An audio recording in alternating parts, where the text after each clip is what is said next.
Okay, so iOS 14, it's a hype update. There are some things that I really like the app gallery, the widgets, like the small Siri, the small phone call notifications and things like that. I really like all of those things, and I'm enjoying that from the developer beta 1 to these days with the developer beta 3. But with all of those amazing things, I'm also seeing one thing that's hitting, and not me, it's basically every single people from the iPhone 6s to the iPhone X. The thing is happening on my iPhone 7 and 8 Plus. Here I'm running the developer beta 3 that came last night. Last night. I'm sorry to say the heating is still there. So I've been searching for literally any kind of system to cool my device, because it is overheating automatically without doing anything. If you haven't watched my previous video, you may don't know what I'm talking about. I have two devices running over iOS 14, and I'm seeing the same things not only with my device, my friend's device with the iPhone X. That means from the iPhone 6s to the iPhone X, this heating is happening. And to the newer devices like from the iPhone XS Max or even the iPhone 11 series, there is no such heating issues with those devices, but with all the older devices the heating issue is there. I found no such permanent solution to this, but I found very simple 2 tricks to solve this heating issue on your device. That's very simple.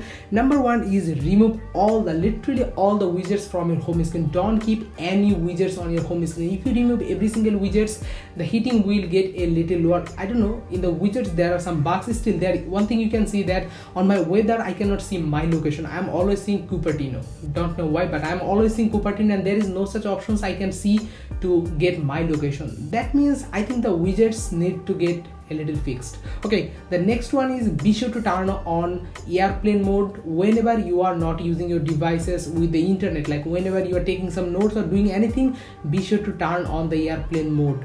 And I know it's a very odd thing, like what can you do after turning on the airplane mode? Right now my device is also on airplane mode, because in the airplane mode I see no such issue. That is the reason I'm still on airplane mode, and my device is pretty cool. There is no such issue. But whenever I go out of airplane mode, my device will get warmer automatically. And other than that, I haven't found any fix. So that's about the iOS 14. If you are not rocking iOS 14 on your device, don't run iOS 14 on your device. Even if you have the 11 Pro Max or even the 10s Max, don't run, because it will harm your battery life. So that's about it, guys. I hope you guys understood how you can get rid of this heating issue for a short period of time. Like it's not a permanent fix. Like it's very odd to turn on airplane mode every single time and not able to do anything. So that's about it, bros. I hope you guys enjoyed this one. If you guys really enjoyed, be sure to subscribe, be sure to do whatever you want. Don't install iOS 14, please don't install.